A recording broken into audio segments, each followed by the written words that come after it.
My native is Anantapur district, Pamidi Mandal. For 1000 marks, I secured 987. That is MPC branch. మీరు one of the టాపర్గా వచ్చారు government కాలేజెస్లో చదివి. ఇప్పుడు లోకేష్ గారు ఎవరైతే విద్యాశాఖ మంత్రిగా ఉన్నారో ఇప్పుడు ఆయన స్వయంగా మిమ్మల్ని పిలిచి ఇలా అప్రిషియేట్ చేయటము, మీకు ల్యాప్టాప్ కానీ ఇప్పుడు సన్మానం కానీ చేయటము ఇప్పుడు ఎలా అనిపిస్తుంది? చాలా హ్యాపీగా ఉంది సార్. అంటే ఎక్స్పెక్ట్ చేయలేదు సార్ ఇలా ఆయన నుంచి మాకు కాల్ వస్తుందని. ఇంత బాగా ఫెసిలిటేట్ చేయడానికి మమ్మల్ని పిలిచినందుకు చాలా థ్యాంక్ యూ. మా పేరెంట్స్ కూడా చాలా హ్యాపీగా ఫీల్ అవుతున్నారు. మేమే కాదు, ఎంతోమంది విద్యార్థులు గవర్నమెంట్ స్కూల్స్లో చదువుతున్నారు. అందరికీ ఎడ్యుకేషన్ బాగా దక్కుతోంది because of government. So thank you everyone for supporting us.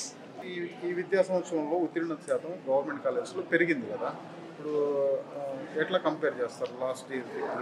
Government change అయినప్పటి నుంచి చాలా ఫెసిలిటీస్ వచ్చాయి. గవర్నమెంట్ కాలేజెస్లో ఫ్రీ బుక్స్ ప్రొవైడ్ చేయడం కానీ, బ్యాగ్స్ కానీ, బుక్స్ కానీ ఎంతోమంది పూర్ స్టూడెంట్స్కి చాలా హెల్ప్ చేస్తున్నారు.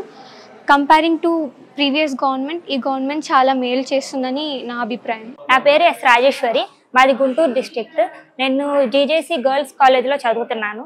నేను ఎంఈసీ గ్రూప్లో నా ఇంటర్మీడియట్ పూర్తి చేసుకున్నాను. నాకు 1000కి గాను 967 మార్కులు వచ్చాయి. ఎంఈసీలో నేను స్టేట్ ఫస్ట్ వచ్చాను. ఇంటర్లో ఈ విద్యా సంవత్సరం ఉత్తీర్ణత శాతం పెరిగింది కదా, దానిపైన మీ అభిప్రాయం చెప్తారా? పిల్లల్ని ఏబీసీ గ్రూప్స్గా విడదీయడం వల్ల టీచర్స్ వాళ్ళని ఈజీగా అప్రోచ్ అవ్వగలుగుతున్నారు. సో దీనివల్ల ఉత్తీర్ణత శాతం పెరిగిందని అనుకుంటున్నాను. అట్లాగే వైసీపీ ప్రభుత్వంలో గత ప్రభుత్వంలో రద్దు చేశారు మధ్యాహ్న భోజనం, ఉచిత పాఠ్య పుస్తకాలు. ఇప్పుడు ఈ కూటమి ప్రభుత్వం వచ్చిన తర్వాత పునరుద్ధరించింది మొత్తం, దానిపైన మీ అభిప్రాయం? ఇలాగా మిడ్ డే మీల్స్ పెట్టడం వల్ల అటెండెన్స్ పెరుగుతుంది సార్. దూరం నుంచి వచ్చే వాళ్ళకి కూడా ఫుడ్ గురించి బాధపడాల్సిన అవసరం ఉండలేదు. ఫ్రీగా ఫుడ్ పెట్టడం వల్ల అటెండెన్స్ పెరుగుతుంది, ప్లస్ స్టూడెంట్స్ కూడా స్ట్రెంత్ పెరిగే అవకాశం కూడా ఉంటుంది సార్. విద్యాశాఖ మంత్రిగా నారా లోకేష్ గారికి మీరేం చెప్తారు? చాలా థ్యాంక్స్ చెప్పుకుంటున్నాం సార్. ఫస్ట్ మాకు ఇంతగా పిలిచి సన్మానిస్తున్నందుకు సార్కి చాలా థ్యాంక్స్ చెప్తున్నాం. ఇప్పుడు లోకేష్ గారు ఈ నిర్ణయం తీసుకోవడం మూలన వచ్చే సంవత్సరం ఈ ఎఫెక్ట్ విద్యార్థులపై ఉంటుందంటారా? ఖచ్చితంగా.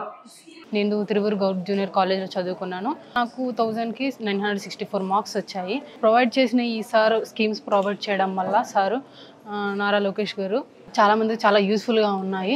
ఎంతోమందికి విద్యార్థులు కూడా బాగా చదువుకోగలుగుతున్నారు. ఇలా ఇంకెన్నో పథకాలు అమలు చేయడం వల్ల విద్యార్థులు చాలా మంచిగా చదువుకొని మంచి పొజిషన్లో ఉండే అవకాశాలు ఉంటాయి. మధ్యాహ్న భోజన పథకం మన కాలేజీలో ఎప్పుడూ లేనిది, స్కూల్స్ వరకే ఉండింది ఇప్పటి వరకు, ఇప్పుడు కాలేజీలో కూడా అమలు చేయడం జరుగుతుంది. అలాగే సంకల్ప్ ప్రోగ్రామ్ పెట్టి 3 నుండి స్టార్ట్ చేసి 5 వరకు ఉంచడం వల్ల విద్యార్థుల్లో చాలా నాలెడ్జ్ అనేది గెయిన్ చేయొచ్చు. అలాగే ఎగ్జామ్స్లో కూడా మంచి మార్క్ ర్యాంక్ తెచ్చుకోగలుగుతున్నారు. నా పేరు తమ్మినేని చాతుర్య. నేను ఖమ్మం ప్రభుత్వ జూనియర్ కళాశాల నుంచి వచ్చాను. నేను ఖమ్మం ప్రభుత్వ జూనియర్ కళాశాలలో ఇంటర్మీడియట్లో హెచ్ఈసి చదివాను. నాకు 980 మార్కులు వచ్చాయి 1000కి. మా ప్రతిభని గుర్తించి మన ప్రస్తుత గవర్నమెంట్ విద్యాశాఖ మంత్రి అయిన నారా లోకేష్ గారు మా ప్రతిభని గుర్తించి ప్రభుత్వ జూనియర్ కళాశాలలో బాగా చదివిన పేద విద్యార్థులందరినీ గ్యాదర్ చేసి ఇలా మాకు ఆర్థికంగా సహాయం చేసి అలాగే ల్యాప్టాప్స్ ఇవన్నీ ప్రొవైడ్ చేసినందుకు మేము ఎంతో సంతోషంగా ఫీల్ అవుతున్నాం సార్. మా పేరెంట్స్ కూడా చాలా సంతోషంగా ఫీల్ అవుతున్నారు. దీనికి ప్రధాన కారణం సార్ తీసుకొచ్చిన రీఫార్మ్స్ అలాగే మార్పులు సార్.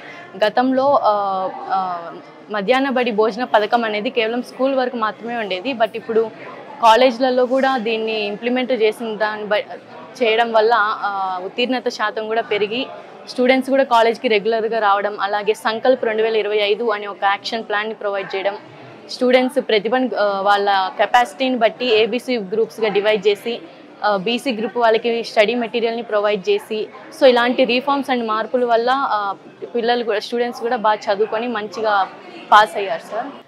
నేను ఒక సాధారణ మిడిల్ క్లాస్ అమ్మాయిని. నా తల్లిదండ్రులు చాలా కష్టపడి ఇక్కడ వరకు నన్ను తెచ్చారు. వాళ్ళు ఎంత కష్టాల్లో ఉన్నా సరే నన్ను ఆ కష్టాలు నాకు తెలియకుండా ఎంతవరకు నాకు సపోర్ట్ చేస్తూ వచ్చారు. అండ్ నేను ఇంటర్మీడియట్ కోర్స్లో 989 అవుట్ ఆఫ్ 1000 మార్క్స్ స్కోర్ చేశాను. నేను నా జీవితాంతం శ్రీ నారా లోకేష్ గారికి, మన ఎడ్యుకేషన్ మినిస్టర్ గారికి ఎప్పటికీ రుణపడి ఉంటాను. Thank you so much. I'm T. Tanuja. I came from AP Model School, Garbam, Merakmurida Mandalam, Vizianagaram district. I'm very thankful to our government, especially our Education Minister Nara Lokesh Garu, to bring a lot of changes before we'll definitely point out the changes that is observed before government and after the government. We are blessed to have this government because we came from economically and educationally backward areas, and this government will help us in different ways, like providing school bags, notebooks, and especially MDM for intermediate students. It will be very beneficial for intermediate as well as all 6th to 10th students, and the education is also improved. I'm very thankful to our Education Minister Nara Lokesh Garu and our Chief Minister and Deputy Chief Minister. Thank you very much, sir, for providing this. We are blessed to have this government. Thank you.